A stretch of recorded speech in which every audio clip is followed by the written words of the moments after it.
Congratulations. If you are watching this, I will presume that you have survived the mother of all heat waves for the Pacific Northwest, assuming you were on the west side of the Cascades, of course. This is my final update on this heat wave, and I'll also be looking back on what's happened the last couple of days and how historically significant this truly is. As always, I'll start with the watches and warnings updates. Northwest Oregon and Southwest Washington, your excessive heat warning has been removed since the far above normal temperatures are done. Still going to be above normal, but not 39 degrees above normal as it was today. Olympic Peninsula has also been removed. Everywhere else, you're still in excessive heat warning for at least another day, or in the case of the Columbia Basin, until at least next Sunday. So, the all-time records that were set yesterday. In the Willamette Valley, Portland and Salem got to 116 and 117 respectively. Also not on here, Salem also set an upper air temperature record taken at about 5,000 feet. That's now at 87 degrees. Seattle and Olympia, also all-time high temperatures. Redmond also an all-time high temperature record, something I wasn't exactly predicting. The Dalles is an interesting case because even though it's an Oregon city, the official observing site is at their airport, which is on the Washington side of the river. Therefore, with 118 degrees as their new all-time record high, it has tied Washington's all-time warmest temperature. Hermiston, while their official all-time record high is now 113, I question that because Pendleton recorded a 119 degree temperature back in 1898, and while Hermiston wasn't recording temperatures back then, it is likely that Hermiston had a temperature similar to that, considering Hermiston is generally warmer than Pendleton, and would have been in the likely setup that occurred at that time. Also an interesting fact, Portland was the warmest major city in the country today. Also, another interesting fact, I didn't put it on here, Portland is now the third warmest major city, 500,000 people or more, in the entire country. If you only take the all-time record high temperature, you're only beaten out by Las Vegas and Phoenix, both of which are in the Southwest desert. So, will we see this again in our lifetime? Specifically, 116 degrees in June, not likely, but possible. By the way, to simplify it, I'm just going to assume average temperatures don't change. Otherwise, the calculations would take way too long for a single day video. So for June, I'm thinking this is about a 1 in 200 year event, quite possibly less frequent. However, it is possible during the rest of summer because the average temperatures don't reach their peak until late July, early August. And because the previous upper air record temperature was set in September, the same distance off of the peak as it was today, it is quite possible that if an anomaly were to occur in July, it doesn't have to be as extreme to break that record. July also is the highest potential of the warmest temperature due to the higher average temperatures in general. The ground also has more time to soak up heat, and there's extra daylight, which at that time not as much as June though, but with the other factors that kind of offsets June's extra daylight. So if the 116 degrees happened in mid to late July, which is about 33 degrees above average, varies depending on what day you're looking at, and if you adjust for daylight around the year, since it's easier to get a higher anomaly in June than it is January. Anomalies like this have not happened in the summer. I found only 5 times that are kind of comparable to 33 degrees in July. Not all of them are completely comparable. January 2005, March of 1930, and 1947, April of 1930, and May of 1983. Now, as such, I think this is closer to about a 1 in 100 year event for all of summer. Again, this is just an estimation though. This would likely need to be studied more thoroughly to get a more accurate estimation of that.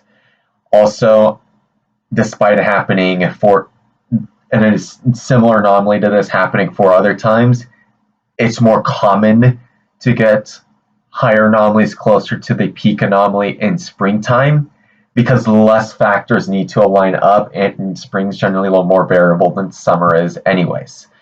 So, warmest temperature the past few days. Red is anything that happened yesterday. Blue is anything that happened Sunday, and you got a marine push that pushed in. Now, all these technically could get adjusted, but I doubt it. So, coast, generally 70s south of about Pacific City, maybe a couple 80s, while Astoria tied its all-time high temperature record on Sunday, and Forks, I think, broke theirs. I don't have official confirmation on that. Corvallis also hit 110. Portland was the hotspot west of the Cascades for once in a major heat wave at 116 degrees. Olympia made it to the 110s, and Seattle made it to 107 degrees. East of the Cascades, only Redmond, the Tri-Cities, and the Dalles made it into the 110s. While otherwise we're looking at anywhere from the 100 to 109 depending on your elevation.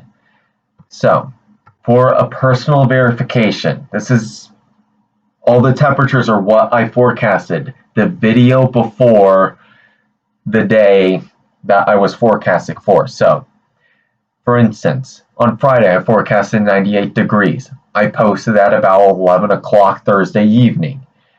The actual high temperature is 95 degrees. Saturday I did better, was only 1 degree too cool. Sunday back to the same, 3 degrees off, and Monday was spot on, predicting 116 degrees the night before, and it turned out to be 116 in Portland. I didn't verify the lows because they were highly variable. Even though it was 76 at the airport, it was 89 in some portions of Portland on top of hills. So that's way too much variability for me to say something's verified or not verified. For the record, I should clarify the industry average of what's considered a successful forecast is generally plus or minus 3 degrees. So all of this is relatively reasonable. Although, selfishly, I'm especially proud of Monday. Just gotta note that. For Tuesday's forecast, big cool down west of the Cascades. You noticed that the last couple of hours before you probably went to bed Monday evening. But you'll probably still get into the mid-90s from Portland north areas closer to the Puget Sound. May only get into the lower 90s, possibly upper 80s. Coast, sustained 60s or 70s. Medford's kind of the only west of the Cascades location I'm expecting to get in the triple digits. East of the Cascades, in the Columbia Basin, mid 110s to upper 110s, depending on your locations. The Dalles is a little bit of a question mark, and that also depends on your elevation because the marine push actually should get there. I can't really pinpoint exactly what time because your high may occur at about noon or 1 o'clock as a result. Higher elevation, since it's a shallow marine layer, higher elevations may get a higher temperature than that though. In the higher elevations, we're looking at anywhere from about 103 to 111 depending on your elevation. On Wednesday, everywhere starts to cool off. So, west of the Cascades, 90 or below, everywhere except Medford. Sorry about you guys down there and gals.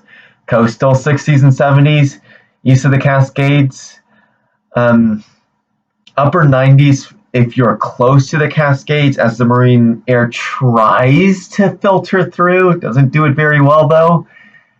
Anywhere east of there, you're looking at around 110 or so in the Columbia Basin, or 101 to 107 in the higher elevations, depending on where you were at. So, 7-day forecast, and I cooled off some of the high temperatures as new models were coming in, showing that it might actually be a little cooler than predicted, which is a nice change considering the models kept going up and up and up for this heat wave. So 96 tomorrow. That takes it out of the record high of 97, so I unmarked it from red like I had the last couple of days. And then otherwise, it's just back to normal heat, anywhere from the upper 80s to the lower 90s until Sunday, before a bigger cool off on Monday. That is still above average, but that is far more tolerable than 116. Lows generally in the lower to mid 60s. And then for the South Valley, I'm expecting actually cooler temperatures in general, and you'll notice kind of a mirror of sorts from Thursday on to Monday. So mid to upper 80s for high, except for Saturday. Lows in the low to mid 60s in general. So that is it for my mother of all heat waves update.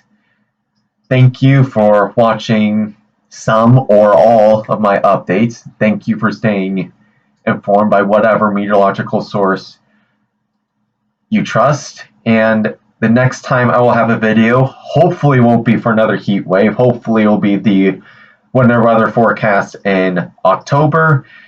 And otherwise, I will catch you all with the next extreme weather events for Western Oregon and Southwest Washington. So the last thing to say is take care.